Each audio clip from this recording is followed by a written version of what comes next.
parade through New York is the celebratory parade for the returning Apollo astronauts, and so there's a lot of footage. There's home movie recordings of it, there are a lot of photographs of it, and there's some wonderful detail from it.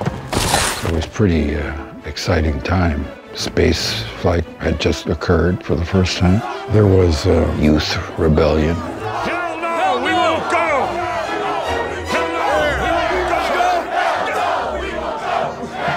Where we start, Indiana Jones finds himself living in relative anonymity in the world. It is a time where no one really believes in heroes like Indiana Jones anymore. And the world has, in a sense, moved on. He's living alone in a not very elegant New York apartment. He's dispirited. He's retiring as a professor. He's cynical. He's hurt. But the circumstances that are about to befall him lead to a great adventure in which there's a degree of redemption, but renewal as well. Indiana Jones, back in the saddle. I wanted to give the audience what they wanted most right up front. And so we indulge in this kind of Indiana Jones classic experience.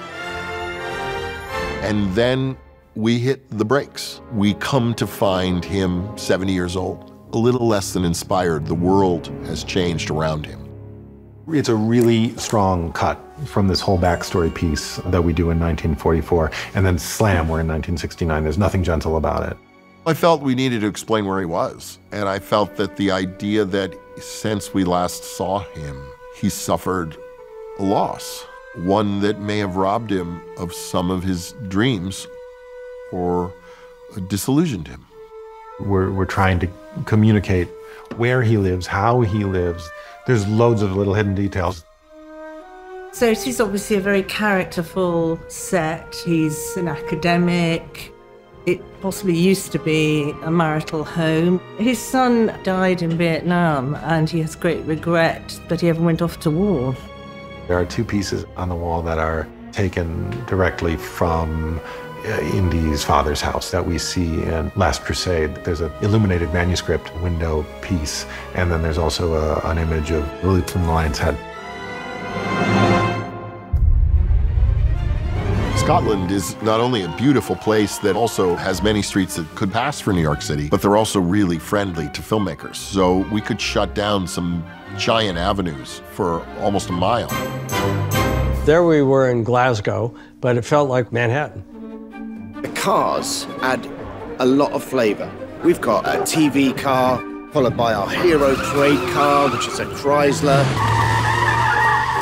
Beyond that, we've got police cars, we've got police bikes, ambulances. I mean, you name it, we've thrown it all together, and it looks absolutely amazing. The New York sequence up in Glasgow was huge in scope.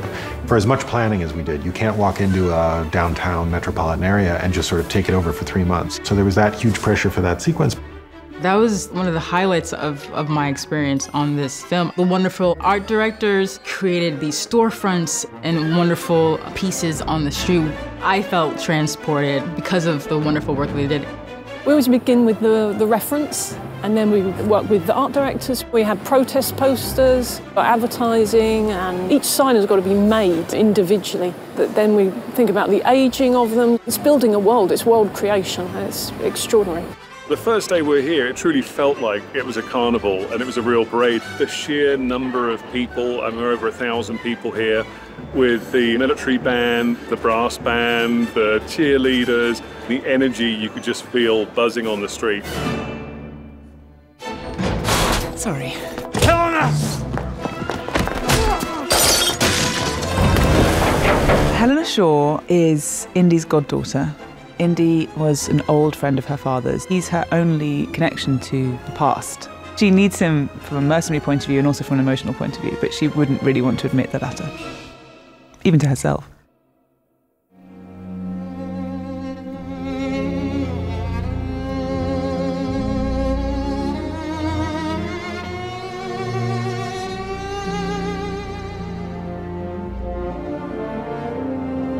Jim Mangold said to me, write a theme for Helena that's like some woman from the 40s or the 30s.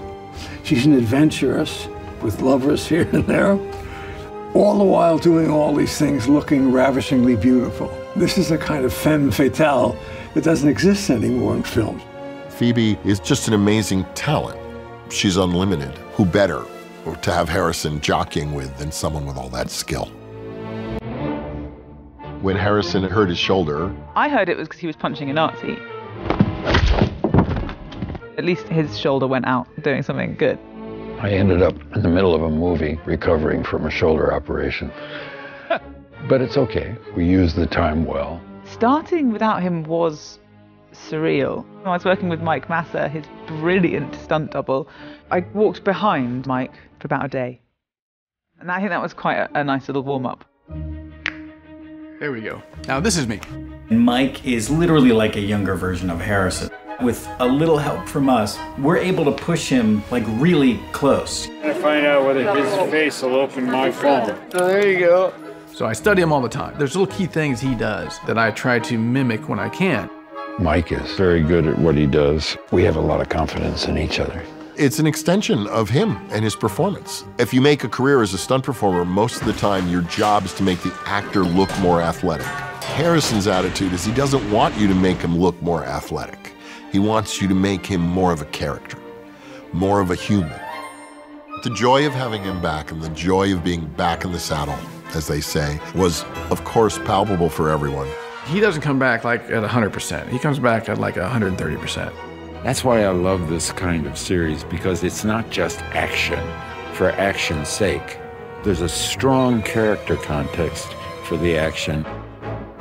Adam Stockhausen, our production designer, built an entire New York subway station and a length of track on the Bond stage at Pinewood because we had to get the horse galloping so fast. So it was just literally running the length of the stage through this tubular set we built so we could actually drive on the stage with an electric subway car. I'm having more fun than I really should. So don't tell anybody. Helena is funny and she's irreverent. And I think that that allows the audience to actually see him in a slightly different light through her point of view, which is fun. I thought Phoebe was a great choice. She's a very unique individual, quite brilliant as an actor and a writer. It was really a thrill to work with her. The choice was so obvious for Harrison and me, it was clear that we should cast her even before we had started writing. We both felt she'd be ideal. There was no one else we had in mind. When Jez and John Henry and I were writing the script, we were only writing it, thinking of her voice. You don't recognize me, do you? Whatever I did, I apologize. It's Helena. Wombat. Wow, I haven't heard that in a while. One of the joys and one of the hopes you have for every movie is that there's chemistry, a kind of music between your actors. I really hope for that between Helena and Indy. You need your actors to be playing off each other unselfconsciously, unworried, and they had a great dynamism together. It was actually kind of a relief that the first scene was in a bar because it made it feel quite a bit more relaxed. She was nervous, but it worked perfectly for the film. She's running a con on me. What nervousness she may have felt is perceived as the nervousness of somebody that's running a con. He walked past and went, "You're doing good, kid." I was delighted to see how elegantly she achieved the very complicated scene. Flash forward to like 3 months later when we finish a scene and we get out of a buggy and he's like, "Worst acting I've ever seen!" So, you know, it goes both ways. It's you. No, hey, go home, pal. You're This drunk. is the guy! It's the killer! Sorry I'm late, Indy. Because we shot in England, we had a lot of terrific English actors, like John Rhys-Davies, who was Sala. Him and I were reading through scenes over Zoom, and he goes, "Jim, I'd love to say, I miss the desert. I miss the sea." And I start scribbling this down. One of the great pleasures of being an acquaintance with somebody for so many years is the way you can watch them develop. And it's been a real joy watching Harrison become the great star of film that he is today. Rather fun to be back.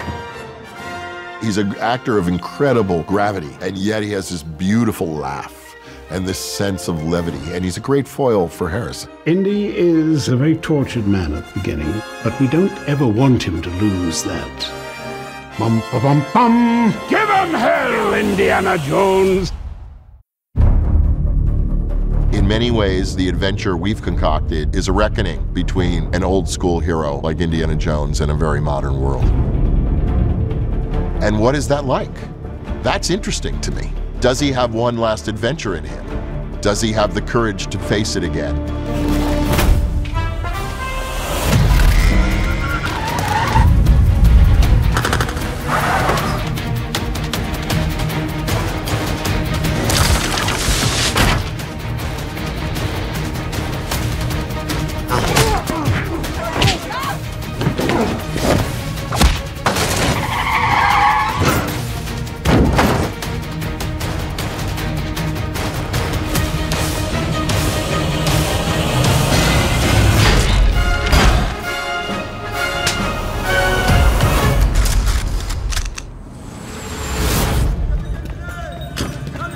Indy's back.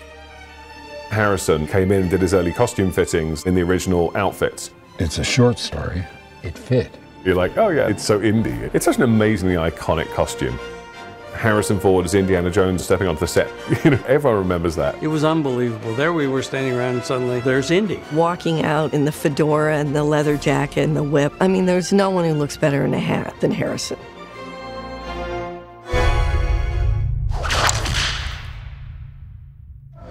Morocco's a pretty cool place to be. It's the gateway from Europe to the Middle East and Africa. Fez is one of the most beautiful cities in the world. It doesn't feel like something you've seen time and again. We get such valuable environments, and I think it's a huge asset. I've never worked on anything of this kind of scale before, and to be in the real places, it's beautiful. It's got a whole other different palette and energy. And also the 1960s element here is really gorgeous. An essential element of an Indiana Jones film is that we see the world. It's inspiring us about how much there is to find under our own roof on this planet. We weren't originally going to shoot here. We had scouted Rajasthan, Jaisalmer, India, and then because of the difficulties of working during COVID, we weren't able to go there. Morocco turned into a really good choice. It's Tangier in the story, but we ended up shooting in Fez, Morocco. There are a few pieces that we're looking for here. The biggest one is really for the second unit, a huge chase sequence. And then we came here and sort of implanted into that unit to get when Indy first lands in Morocco and enters the hotel. We cut back to the stage at Pinewood. We have the whole sequence for the auction inside the hotel. That set is stunning. It really felt like we'd gone back to Morocco.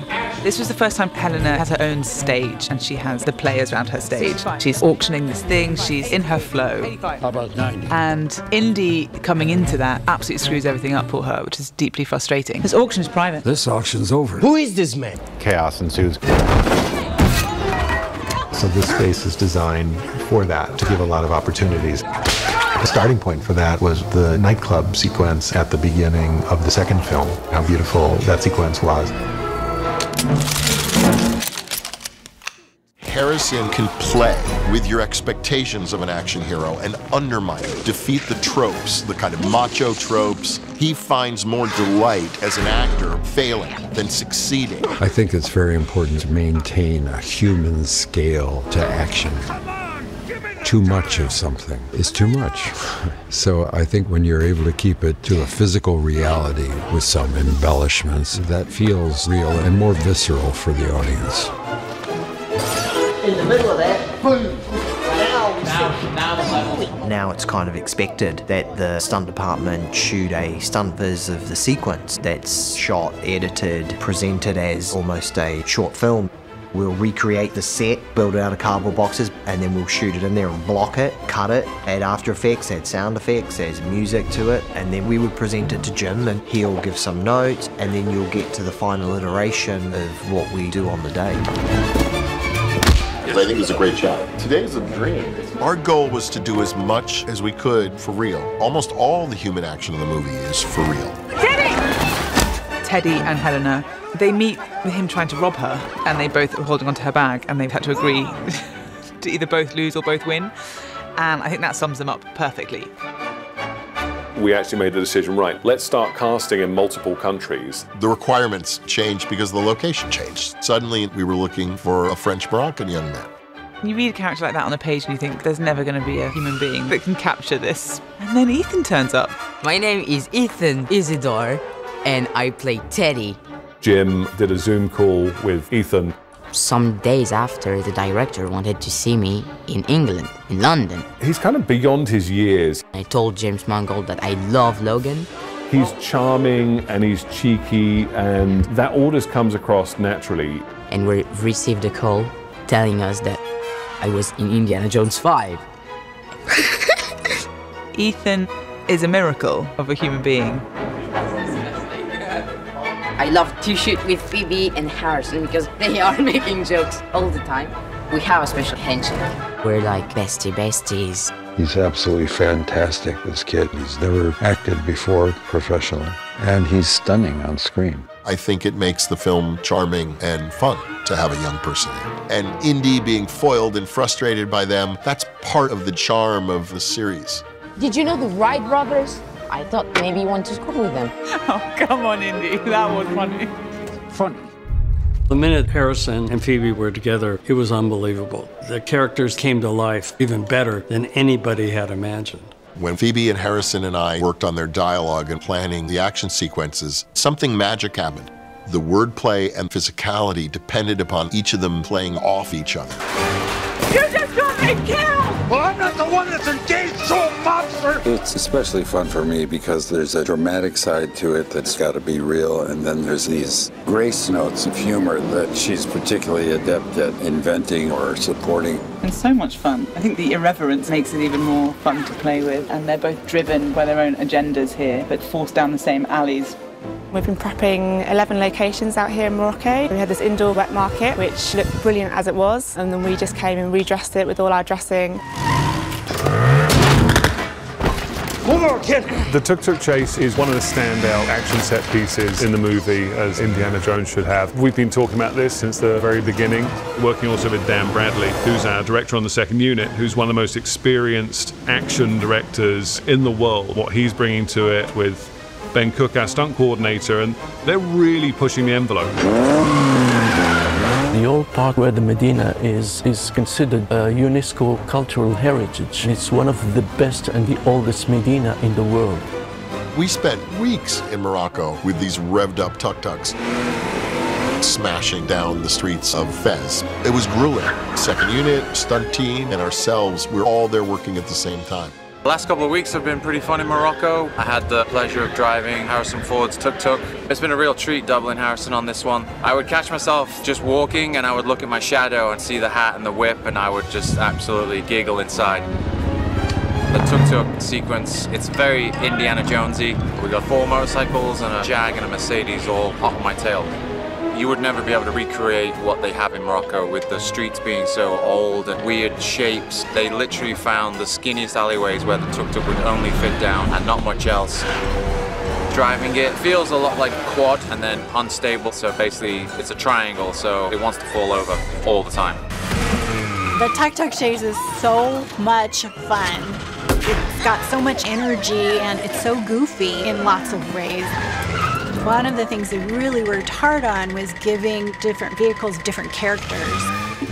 The tuk-tuk definitely sounds janky and super underpowered. Like, you can't imagine running from anybody in this. That is very funny. You can't even imagine driving it to the supermarket, let alone having this crazy chase. So it is struggling the whole time.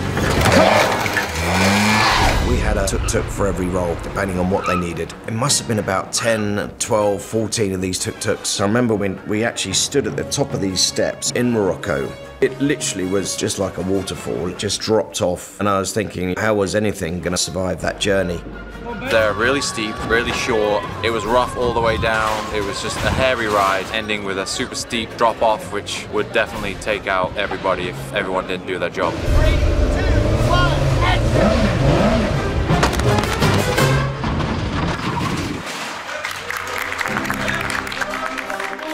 My POV of going over the edge was something else. I hope you can feel that it's really steep. It's a huge undertaking. We're incredibly fortunate to be working here in Morocco. Morocco has incredible support, so it's been a real gift. Thank you so much, Morocco.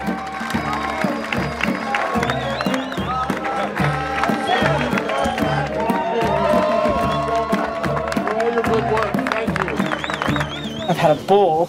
We've been really welcomed here. It's been great. It's been fun. It's been really nice. I've learned so much from you. Thank you so much.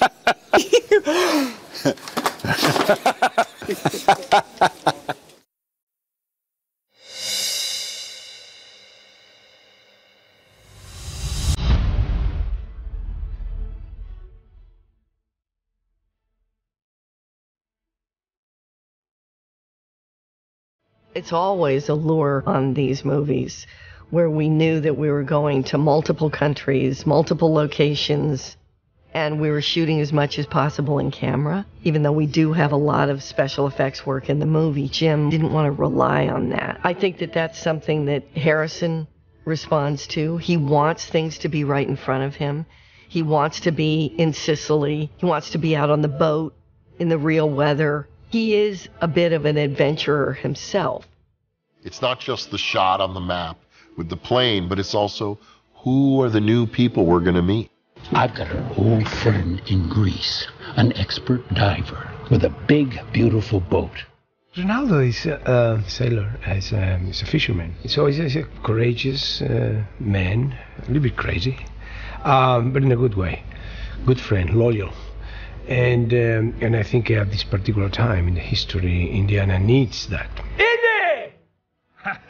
Antonio Banderas is charming, funny, hilarious, badass, and a great actor. Part of what we expect from an Indiana Jones film is this kind of tumbling menagerie of unique characters coming at us as they travel the world.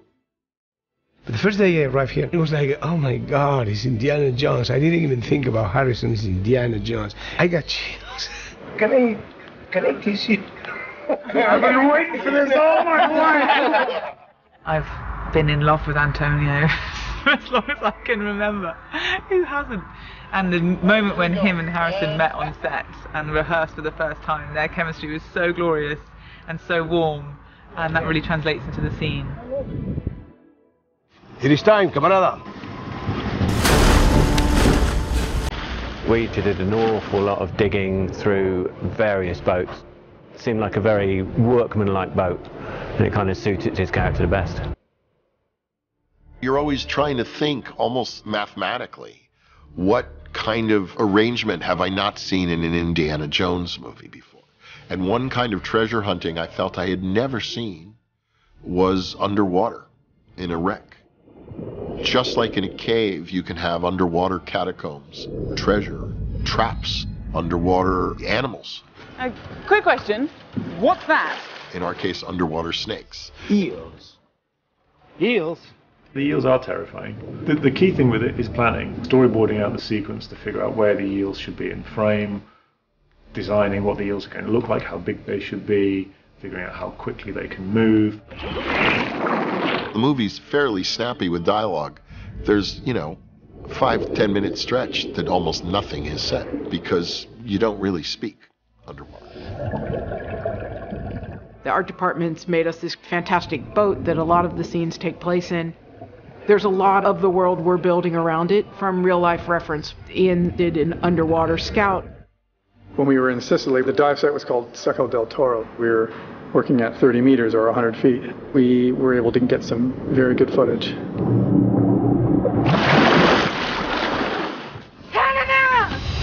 Maybe the evil doesn't have a uniform.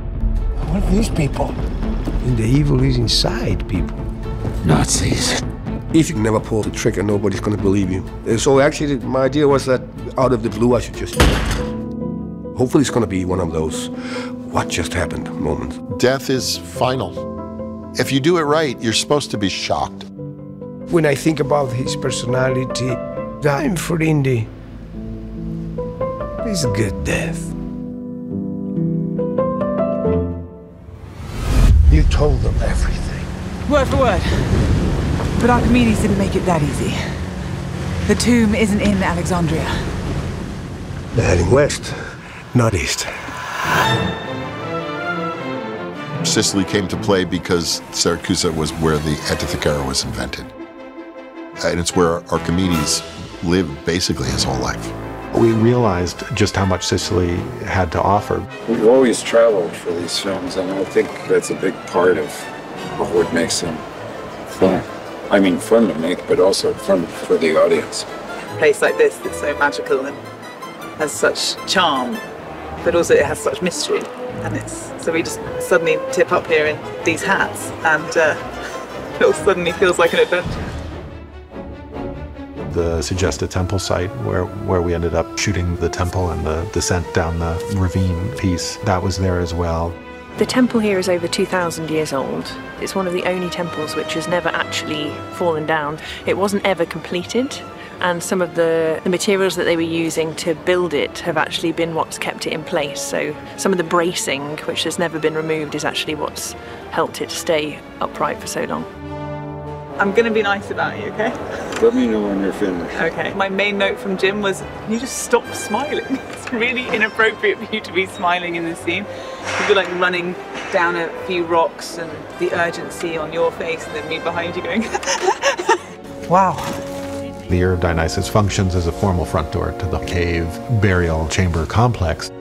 This was a quarry in the past that was used to build part of the city of Syracuse. Some echo. Keep making noise till you hear where it's loudest. Ba ba ba ba. Ba ba ba ba. There's a lot of plugins in our business where people take sounds and they run them through this plugin and they come out with an echo. We started that approach and we couldn't control the echo. It seemed like it was too much or too little. It was interfering with the dialogue. And I actually literally cut dialogue for the echoes, which we then mixed as an echo. It went that way. We are in the real deal, Sicily, and we're shooting all of that. And once we enter, we will end up in Pinewood somewhere. And to make those two things match exactly how I imagined it is, I think it's an impossible task, but they did it. The sets on the 007 stage are absolutely spectacular. And I mean, I remember looking at the first drawings and talking to Adam, saying, okay, well, so how much of this is going to be us? You know, I'm assuming you'll be building up to about 12 feet high and then we'll be doing it. Oh, no.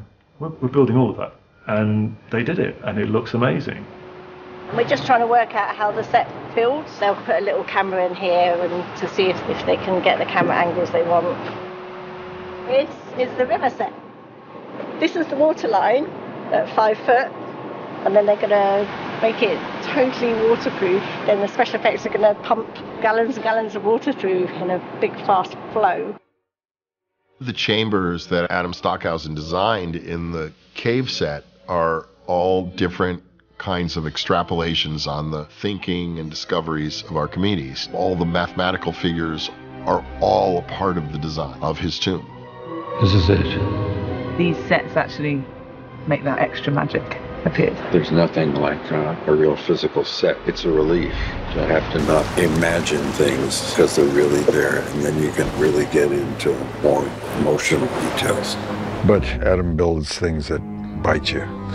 I mean, our main work in there is adding insects and creepy crawlies, which you can't have on set either because they're literally too dangerous to do it.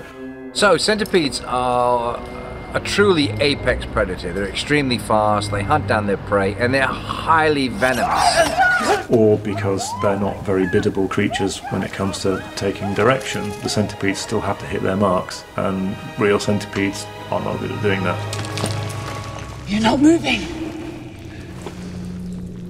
I'm thinking. They argue, but what I loved is that the script keeps them equal all the way through.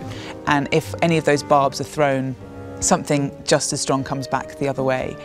And really what you see is two old souls, really, who do connect and do understand each other. It's really about how they become friends as much as anything else. Dad was right. It works. Archimedes dial. Very bold concept. It was a genius choice. Other items that we've used in the other films are always had a religious aspect to them. Shankara stones, the chalice, Ark of the Covenant. But this was fooling with the nature of science. The moment I knew the movie was about time, opportunities missed, opportunities lost, choices made, irrevocable mistakes, then the question of what would be the only thing that would allow me to fix time itself and The research that I found about the Antithekera, rumored to be an invention by Archimedes, has been speculated to be a kind of time compass. I saw it in the museum in Athens. Theories of research have been done that this thing is basically the first computer, way before any clock that had ever existed, certainly any brasswork, clockwork mechanism, which we didn't have until the 18th century, working with this sort of detail. So I was sort of fascinated by the object. This is where it really pays off to have a little brother who can't sleep and so spends all night reading about things.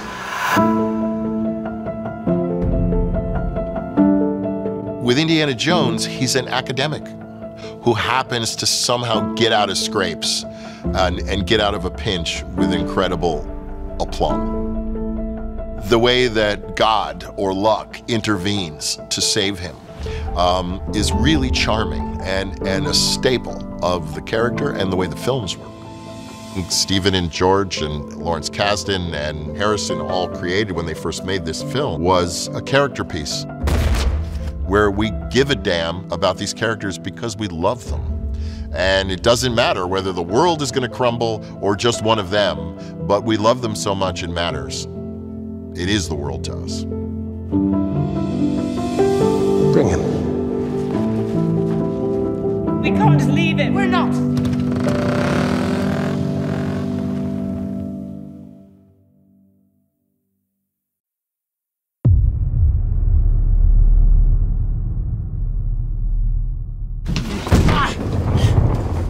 Fasten your seatbelt, Dr. Jones. There might be some turbulence. The stuff in the aeroplane was really amazing. I've come to realise that acting with wind, I think, is my favourite part of acting. Hanging out of an aeroplane with wind being blown in your face to save Harrison Ford, I think that's peak. I think that's peak. Yeah, we don't have to use our imagination that much because it's doing the real thing. I'm just quite bruised now. Really proud of that one. He has gone to literally the end of the earth to prevent bad things happening to the world, and I think that has inspired her. What are you doing here? Rescuing you!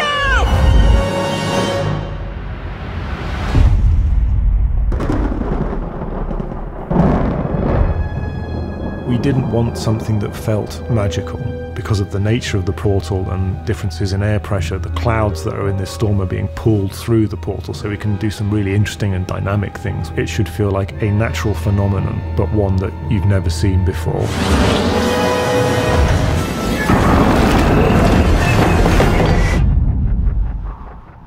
Well, we've come hurtling back in time to the Syracusan War, so that's one excuse to come to Sicily.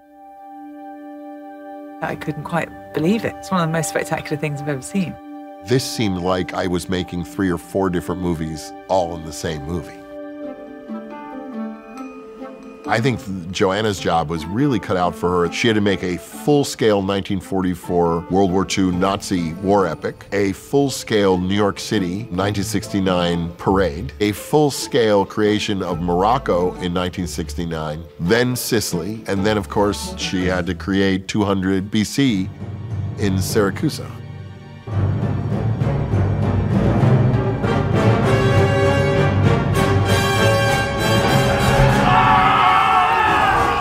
It's incredible. Every single time period you're in, it just feels like, wow, I've truly time traveled into this.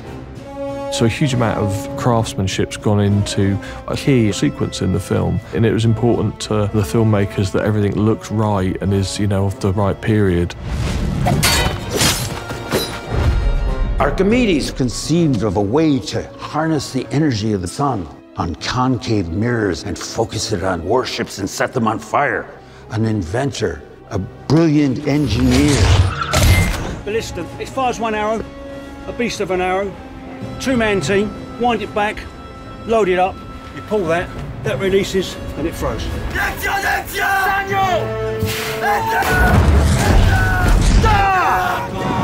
These meteors,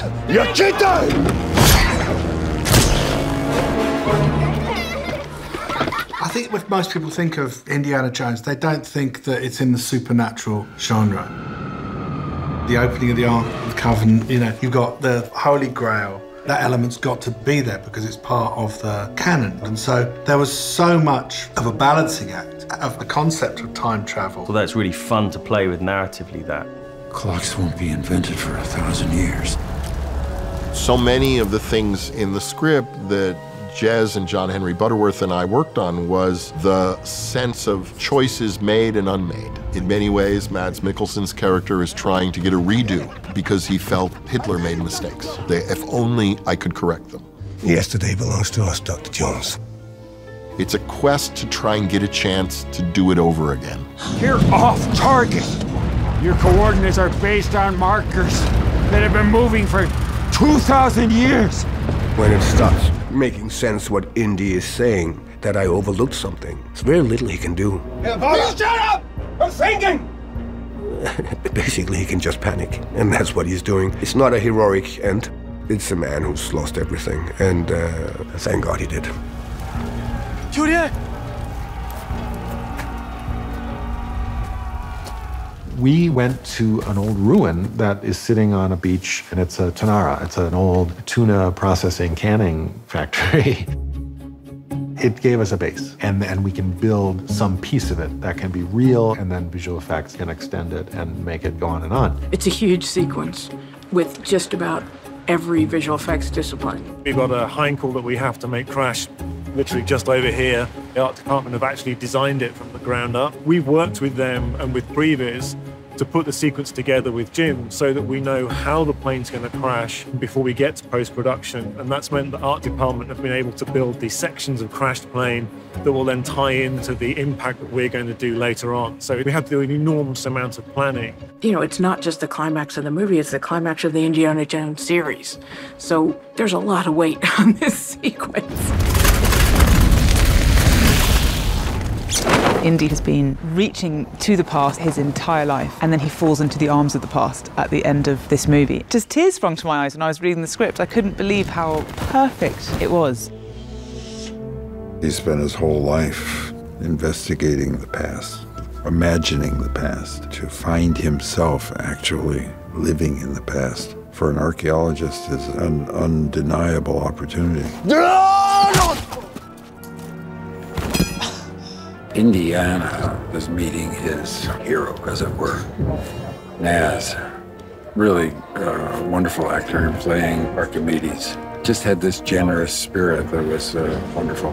Prospera, Eleuthus. I mean, everybody knows Eureka. He was an inventor. He unlocked a lot of mysteries of science, mathematics, physics. He was a philosopher, so it's wonderful to be in that setting and feel, yeah, I am Archimedes and this is where I work, this is my lab. That's lovely. We're working in an ancient castle. It's a World Heritage Site, so we have to be really cautious, but they've kindly let us work in there, and it's amazing to actually be in Syracuse, where the story takes place. Signomi, Archimedi, ima fan. The scenes here, Helena's at her most raw. She can't hide behind her wit or badass persona. She's suddenly faced with something she cares about, and with someone she cares about, and she might lose possibly the only family she has left. She really gets to drive the story, and she's always surprising, and she brings great understanding of a scene and how to wring the most out of it, wring the most out of me. I need to do this. Me too.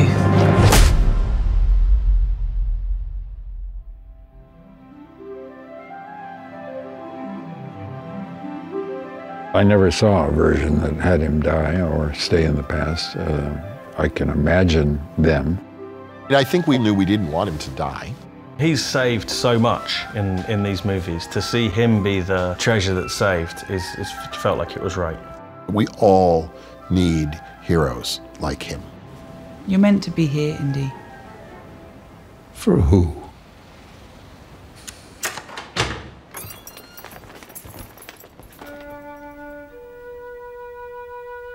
It's a story that we've both been involved in for 40 years. I took this character to my heart, and I really fought for her strength of character. I'm your goddamn partner! I was certainly hopeful that she would be a part of it. Well, if this is going to be the last Indiana Jones movie ever made, then you can't do it without bringing back Marion Ravenwood, and you can't do it without bringing back Sala. Indy, you're up and about. They're wounded. They're two wounded people. Where doesn't it hurt? Here.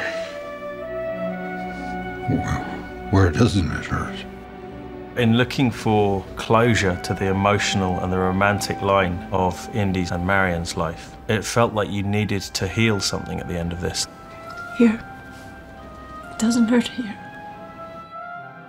The idea to replay that scene between them was Jez and John Henry Butterworth's idea, and I thought it was so apropos. Here's both of these characters, older, wiser, probably going to bed a little before 11 these days, but also somehow the beauty of a life lived well is visible in both their eyes. It was a huge moment. And I think it really brought home the integrity of the whole story and all the films together and what Harrison's done in his performance, because everything that you feel you don't get to see Indy be, the softer side of him, the vulnerable side of him, you see in a moment, in a flash in this. It was incredibly moving to watch. By the time that people can see what we're talking about, they hopefully will have seen the film and they will revel in the warmth of the reconstruction of this relationship. I enjoyed doing the Marion theme from the first film and relished the opportunity to bring it back. She's an essential element of Indy's personality and his life. The breakdown of that relationship is what really forges the character that we know in this film. And to have her back is such an emotional opportunity, I think, for the character and for the audience. I feel so happy to create this moment for these two characters. You know, it's hard to explain, but from the first time I read Raiders of the Lost Ark, and then when I started working with Harrison, you know, you'd get these sort of strong, instinctive feelings, and I thought, this is the love of her life. Somehow it's always seemed to me that these were kind of, you know, two people who belonged to each other.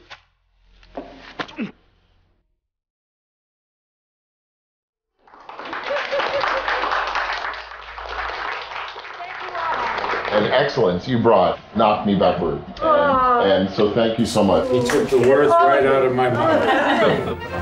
Well, Jim's worked to help conceive a story that I think is the appropriate and most pleasurable context in which to wrap up this adventure.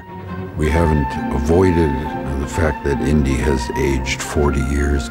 We've embraced it, and we've faced the challenges he faced. These were all, without fail, inspiring experiences, and everyone had so much fun. It was a movie made without fear, with a great sense of friendship and camaraderie. It's like getting the family back together, and you instantly reconnect, and you remember the good times, and you have fun again. And that's what it's like making this movie. Very few movies get made today that are just fun adventures. The adventure is hopefully what you get on the screen that audience is being part of, and I really was encouraging this fifth film to be made. Harrison felt the same way. When I saw the dailies and then when I saw the first cut that Jim had done, it just felt that this would be a great last hurrah for the character. I was an open window to everyone. I put my heart, hopefully, for everyone on a platter. Harrison's no different. I'm not going to miss Indy. Because he's fulfilled his purpose. Just the people that I've worked with